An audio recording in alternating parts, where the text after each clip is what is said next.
Hello, Dog Nation. I'm Brandon Adams. Welcome into this Kroger Signing Day special. We get a little bit of an update on how things have gone for Georgia here on what we kind of now think of as early signing day, or I should say National Signing Day, the start of the early signing period. Georgia adding a couple of names to its official list of commits and then signees here today. Obviously, a lot of eyeballs towards 3:30 this afternoon when the five-star edge rusher Damon Wilson will get ready to make his choice. We hope to be back on video if you're a Georgia fan, celebrating some good news with you on that. But for now, let's get a snapshot of where things are. We have heard from Georgia coach Kirby Smart. We'll get a reaction from that to someone who was in the room with Kirby.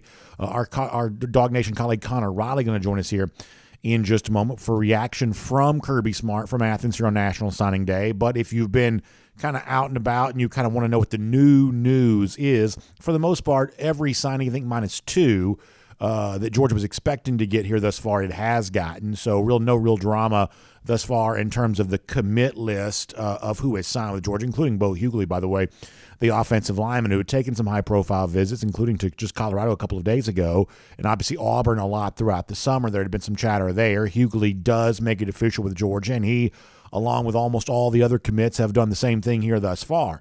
Georgia did add, though, a couple of names today to be aware of. You'll remember Daniel Harris at one point in time had been a UGA commit, and Harris decommitted from the program, and the reporting is that Georgia would, kind of stay involved with Harris and looking to kind of get back involved with his services, and that is indeed what has happened. It becoming official earlier this morning, around 8 a.m. this morning.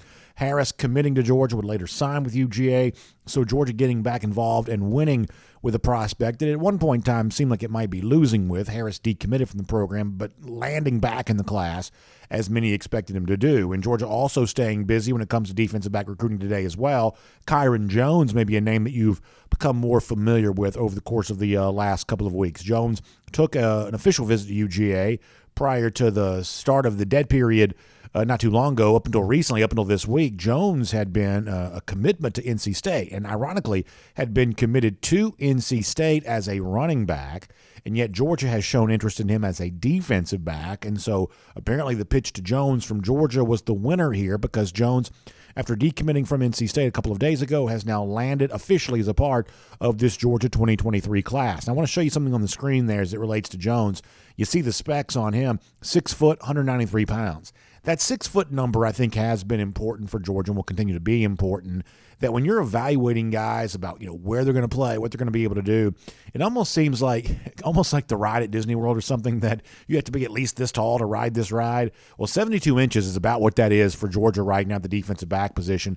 They're really looking for those guys who kind of meet that 6 foot limit. In the case of Jones, he may just slightly exceed that number by just a bit, but that's going to be really important, I think, for Georgia at that defensive back spot. They like the guys with the long bodies, with the long frames at that defensive back position, and that's what a guy like Kyron Jones kind of brings to the table there. Also high upside because of his speed and everything else there too. So there is obviously a lot to like about Jones here in this particular situation. But if you want kind of the snapshot of where things stand here right now, you see the official signees. As I said before, I think all but two of the commits have signed here thus far, and we'll kind of follow that. There has been very little drama today as it relates to Georgia. The guys you expected to be coming to Georgia thus far are coming to Georgia, and they have added two names here there as well. Daniel Harris, the defensive back from South Florida. Kyron Jones, Georgia will call him a defensive back from North Carolina, both in the fold here, with eyeballs towards a couple of decisions to come, one this afternoon, then one tomorrow afternoon. Five-star edge rusher Damon Wilson getting ready to make his choice at 3:30 today. We'll cover that for you. Appears to be a Georgia-Ohio State battle for Wilson, and there's obviously a little bit of energy around Georgia here late in the process. And then Jordan Hall, the defensive lineman from the Jacksonville area, tomorrow will make his choice, and obviously that's another big battle that Georgia is hoping to win. So this is our signing day special presented by Kroger. We're going to hear from Connor Riley coming up in just a moment. Before that, though, let me remind you that Kroger not only helping us provide recruiting information to you here on National Signing Day, it is also a great resource as you get ready for all your holiday needs there as well. Those last-minute holiday gifts, or how about the food you got to put on the table for the big family meal, or everything else in between. Great-looking decorations, all of that. You can get not only the items you need, but great savings on those items as well at your local Kroger right now. In fact, if you check them out online, Kroger.com/holiday, you can find out a lot more about that. That's Kroger.com/holiday for a whole lot more on that. With all that said, let's get ready to bring in Connor Riley right now. He has been in Athens with some Georgia players today, including Brock Bowers, I guess, but also Georgia coach Kirby Smart, who shared his thoughts on how this signing class for Georgia is coming together on this National Signing Day. Connor, there were a couple of things that Kirby Smart said a moment ago that kind of jumped out to me, but I'm curious of what stood out to you and just kind of your overall thoughts on what Georgia has done up to this point, with obviously Damon Wilson still having a chance to join up later on today. Yeah, it's a strong recruiting class for Georgia so far. With the timing of this, press conference and when guys have been waiting to sign, they had 4 guys literally signed during Kirby Smart's press conference there. Really likes what he has in that inside linebacker room with Raylan Wilson, Troy Bowles, and CJ Allen, 3 top 100 players. Didn't hesitate to throw out the comparison in Kobe Dean, Channing Tindall, Quay Walker in terms of that group growing together and improving over the course of their college careers. Added really quality depth at that outside linebacker position right now with Gabe Harris and with Samuel Mpemba, and possibly with the addition of Damon Wilson coming later today. I think that can really help shore up a room that has fallen off a little bit here in recent years under Georgia's previous standards. And so getting that sort of recruiting class in there is really important. And then I thought he had some really interesting stuff to say about the quarterback position in terms of what Georgia might be looking at going forward. They obviously don't sign one today. And he mentioned, hey, there's always going to be quarterbacks in the portal, much like there's always money in the banana stand. And so I think, while, yes, there are a lot of people wondering what the quarterback situation going to look like sorting out in the months, weeks to come, Georgia feels very comfortable about what they have at the quarterback position right now, and I would expect that to continue through the spring there as well. Yeah, let me pick up on that, and I want to touch on a couple of other things with you. I mean, I'm not going to pretend that I wasn't interested in Georgia landing Arch Manning. At one point in time, I obviously was before Manning made the choice to go to Texas. But, given the fact that Georgia didn't land Arch, I do think the quarterbacks were on this roster. We've seen Carson Beck as the number 2. Brock Vandagriff certainly has plenty of interest as the number 3 guy. And obviously Gunnar Stockton, there's been a good bit of buzz around him as the number 4 guy, number 4 quarterback currently on this roster. All 3 of these players were pretty big-time recruits in their own right.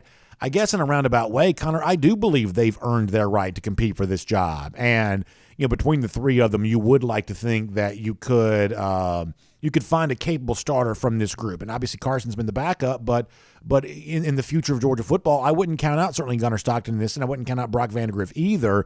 That I think it could be an interesting spring competition involving these 3. Now, if there's a veteran presence, they can go in and be a part of this too, then I guess that just gives you, one more potential set of capable hands. But, the idea that the 3 previous pretty top flight recruits that Georgia's brought in, they deserve their moment to show what they're all about this spring. I think there's an element of that just sort of seems fair to me.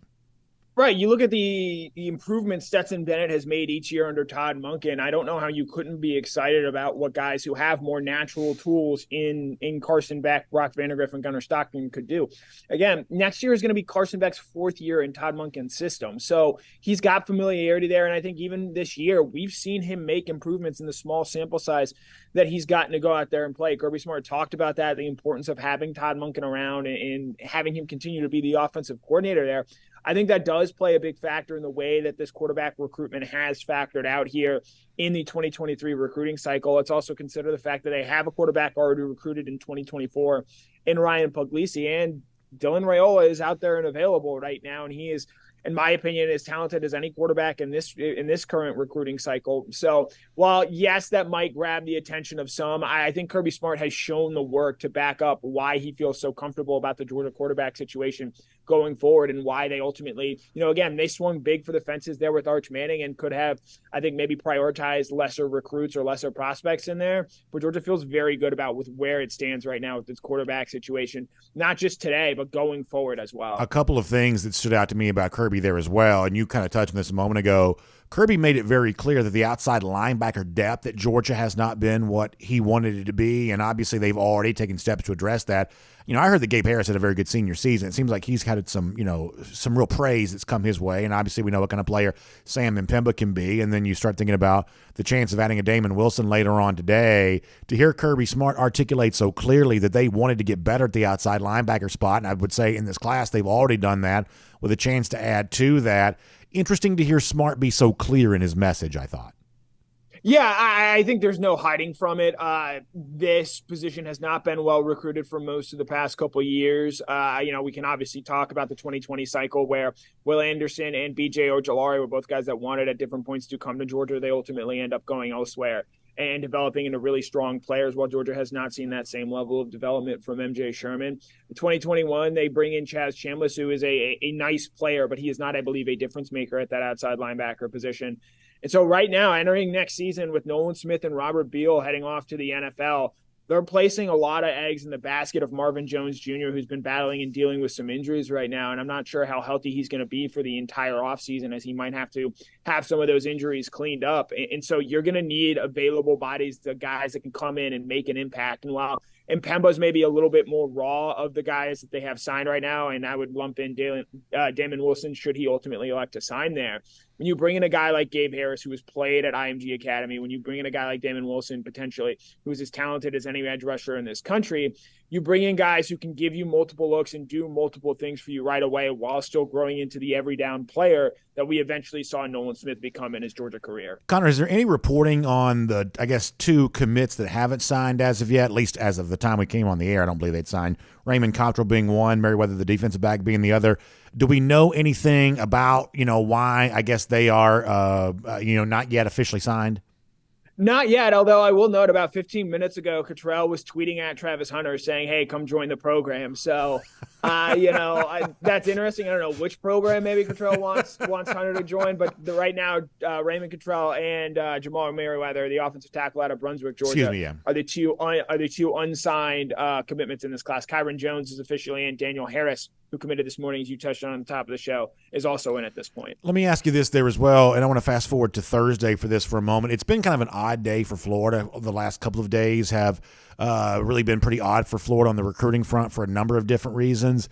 Do you get the sense that, hey, knowing that they've kind of lost some battles and all of a sudden you've got some unrest there, that all of a sudden maybe they may make a last-ditch push for a guy like Jordan Hall, who's making his decision on Thursday? That's a defensive lineman that Georgia really needs to win with, and I think some Georgia fans probably feel pretty good about. That's one of those announcements that won't come today. It'll come tomorrow. Do you wonder about Florida's maybe need to try to get back involved in a situation like this at the last minute, knowing they've had some other things that haven't quite gone their way? I think you always do, especially in this modern era of recruiting where we've seen so many things change at the last minute. Cormani McClain not signing today with Miami. You could always, the longer you drag this out, the more variables you introduce to it. But you touch on Florida there. This isn't the recruiting class that I think a lot of Florida fans envision when they signed Billy Napier. I believe it's rated 12th overall right now. Mm-hmm. And by the way, they're still waiting on Jaden Rashada's NLI or National Level 10, to come in and receive that there from Florida. So not a great day for Florida so far. Oregon, on the other hand, having a massive day, flipping Baylor quarterback Austin Novosad, flipping Notre Dame safety commit Peyton Bowen, who's a 5-star, landing 5-star edge rusher Mateo Uyunglele. They just flipped an LSU cornerback commit. Dan Lanning putting in work out there, whereas Florida, I think, on the other side, pretty underwhelmed with what you've seen from them. And then turning that to Jordan Hall, it's a really important recruitment for Georgia to win because Jamal Jarrett is their only defensive line recruit in this class right now. Now, Gabe Harris might be able to play some 5 technique for you, but they really need to win with a guy like Jordan Hall. And the fact that Florida, as you point out, is lurking, to say the least, given, the way that their signing class has unfolded here today, I think that's definitely something to at least watch as the drama builds by 2:30 tomorrow. Being there in Athens, you're also kind of getting the sense that it's hard not to think about Georgia on signing day adding players to the roster with also what could be coming via the transfer portal there as well. It seems like we're getting very close to a Ra Thomas announcement. You've got guys like Dominic Lovett, who recently visited UGA, however Travis Hunter kind of factors into this. As you're kind of thinking about the roster addition phase of the calendar here for Georgia, I'm sure you're probably like me that you think about some of this transfer portal stuff really in concert with the players that Georgia's adding through the traditional kind of high school means here too. Right, and this is an area where Kirby Smart has said if we believe there are guys out there in the transfer portal that can help us, we will absolutely do it. They want to get better at that wide receiver position. I would note the guys that they've signed already today, Tyler Williams, Anthony Evans, and Yazid Haynes, all speedsters. I think they're looking for maybe another physical guy on the outside to shore up that position there at wide receiver. That's why you're seeing him go after guys like Ra Thomas, Dominic Lovett, and then obviously Travis Hunter there. I'm really interested, though, going forward, what happens with Smoke Bowie, because I think there had been some talk in recent days after Bowie goes into the portal. A lot of people thought he was going to end up in Georgia, but people thought, they wouldn't land both Daniel Harris and Kyron Jones. Well, Georgia does, in fact, land both of them. And I'm not, saying that Bowie isn't going to end up here. I still think there's a very good chance he does.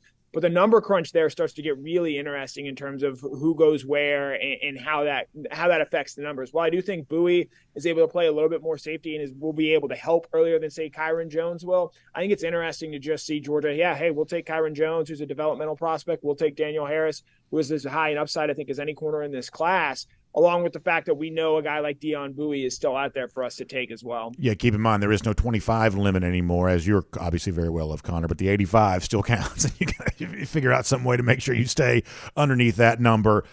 We have certainly talked a little bit about Bo Hughley over the course of the last couple of days, not so much for the idea that Hughley wouldn't land at Georgia. I think we kind of believe that he would, but it is certainly interesting how much time he has spent over the course of the last year visiting other places besides Georgia, including Colorado here recently, and obviously a high-profile visit to Auburn back during the summer. What do you make of the fact that when it was all said and done, the outstanding tackle from Langston Hughes, a terrific program in the Atlanta area, kind of ended up where he was always seemingly destined to end, with a whole lot of noise to other places in the kind of between time?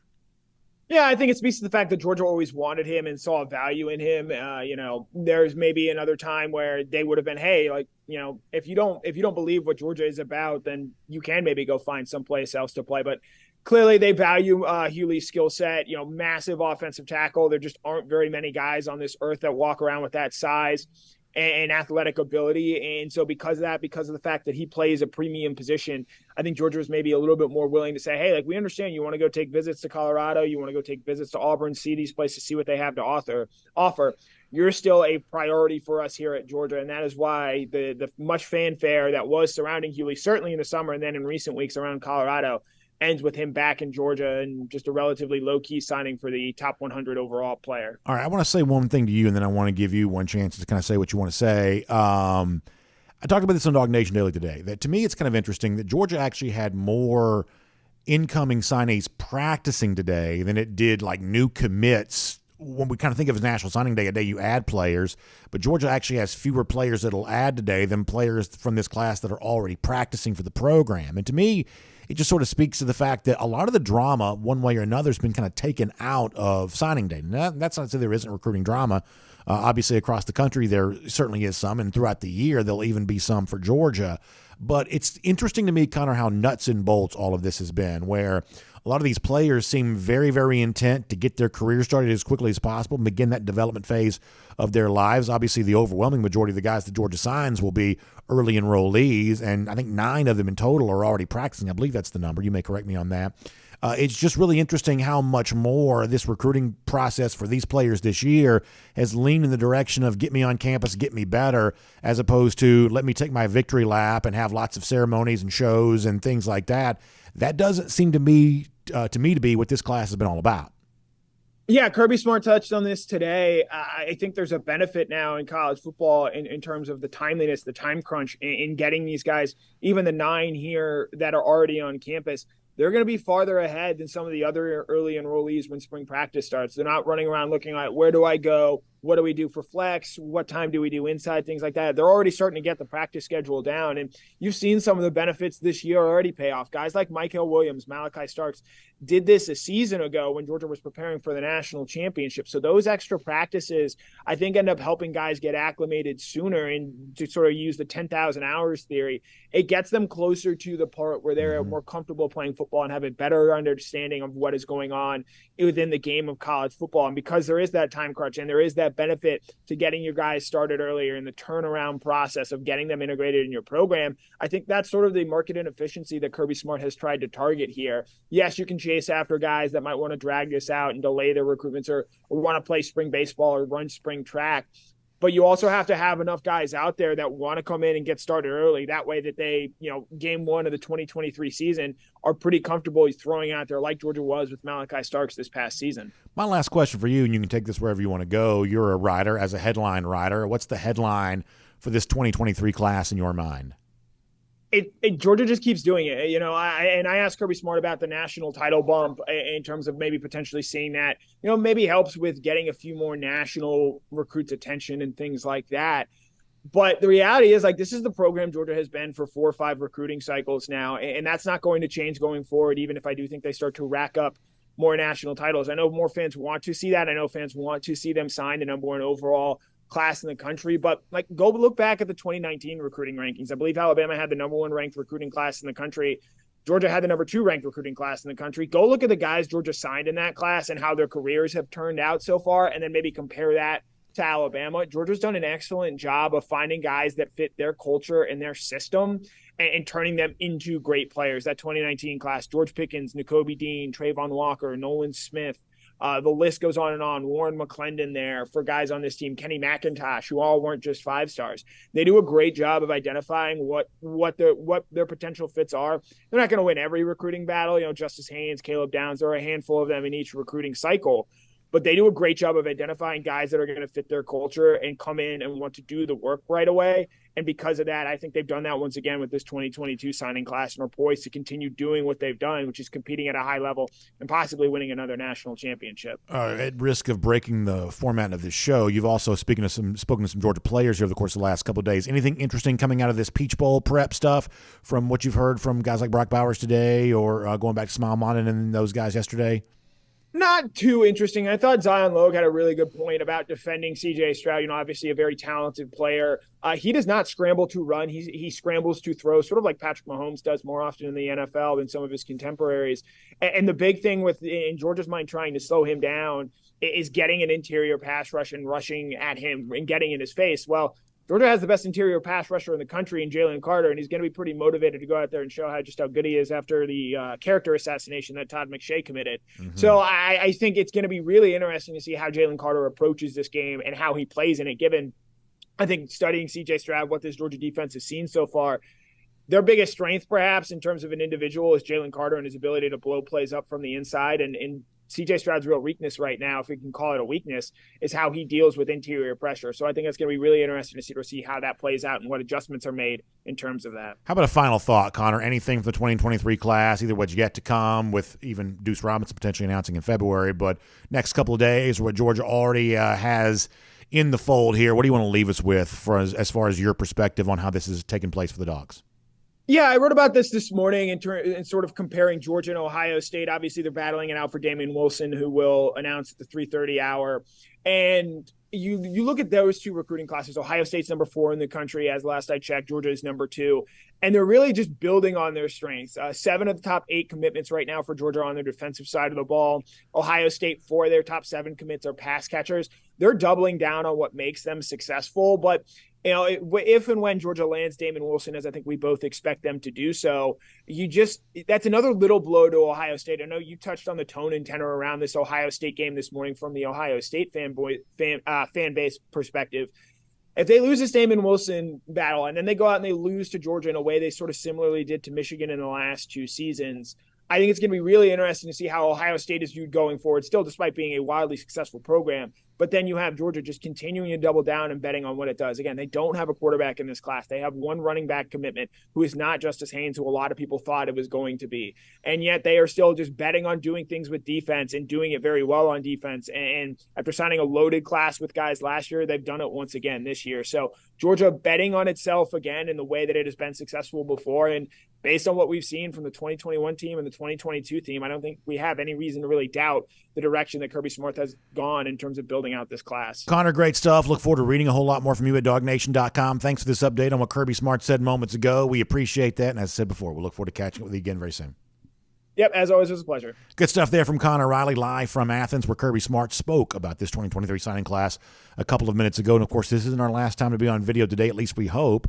Those of us who are Georgia fans hope that for sure. 5-star edge rusher Damon Wilson getting ready to make his choice later on this afternoon. I'll have Jeff Sintel live with me to react to the Damon Wilson news. Good news, bad news, whatever else in between. We'll do that here coming up a little bit later on. And then Jeff Sintel kind of wants more of the landscape is cleared here for this 2023 class for Georgia and the programs it's competing with.